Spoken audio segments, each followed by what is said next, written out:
Perkenalkan, nama saya Yusuf Jamal Anwaripang. Saya dari kelas 9H absen 31. Dan di sini saya ingin mempresentasikan tentang seni patung. Dimulai dari pengertian seni patung. Patung diartikan sebagai plastic art atau seni plastik. Sebab patung identik dengan sebuah cipta karya, meniru bentuk, dan memiliki keindahan. Tidak terbatas pada bentuk manusia saja, tetapi dapat lebih luas lagi yang meniru bentuk apapun dapat disebut dengan patung. Fungsi patung.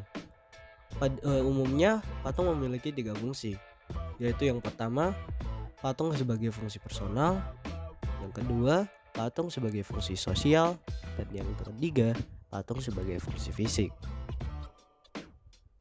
Fungsi personal. Patung yang memiliki fungsi personal adalah patung yang diciptakan semata-mata untuk kepentingan personal atau pribadi, sebagai ekspresi perasaan dan ungkapan pribadi, termasuk tujuan religi atau sebagai sarana ibadah. Fungsi sosial. Patung yang memiliki fungsi sosial diciptakan untuk memperingati suatu peristiwa bersejarah atau mengenang jasa seorang pahlawan besar dalam sebuah bangsa atau kelompok. Dalam catatan sejarah, misalnya patung untuk monumen. Fungsi fisik. Patung yang bernilai estetika, artinya patung yang diciptakan semata-mata untuk dinikmati keindahannya. Patung-patung yang dibuat sengaja untuk menghiasi sebuah taman, sebagai dekorasi di sebuah gedung, dan juga berfungsi memperindah sebuah konstruksi bangunan. Bentuk patung. Patung memiliki 2 bentuk, yaitu bentuk imitatif dalam kurung realisme atau representatif.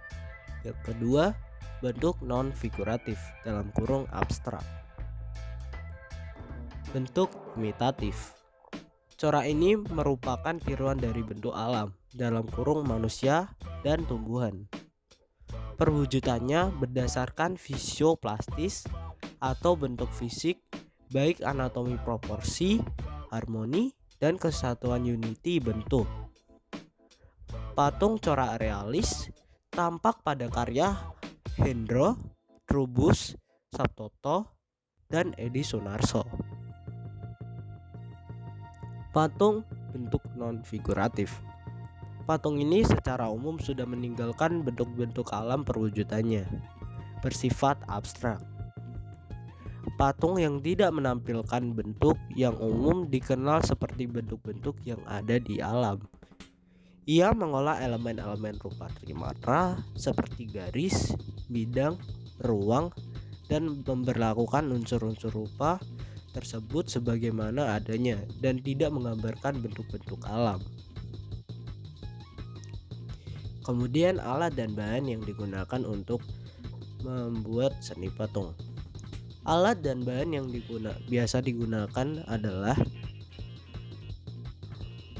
yang pertama, alat pucir yang terbuat dari kayu dan kawat. Yang kedua, meja putar untuk mengontrol bentuk patung. Yang ketiga, tatah dan geden atau alat pahat.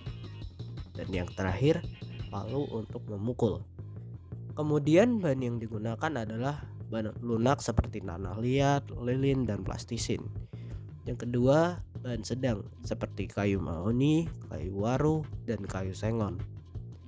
Dan yang terakhir, bahan keras seperti kayu ulin, batu granit, dan batu pualam. Langkah-langkah berkarya seni patung. Yang pertama, siapkan alat dan bahan. Dan yang kedua, persiapkan gambar atau hiasan patung.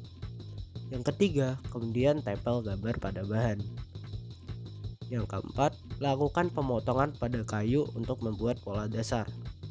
Yang kelima, kemudian pahat kayu menyerupai desain. Yang keenam, kemudian haluskan kayu dengan cara diamplas. Dan yang terakhir, langkah terakhir adalah memberi warna. Sekian presentasi dari saya. Mohon maaf kalau ada kesalahan. Terima kasih, sampai jumpa kembali.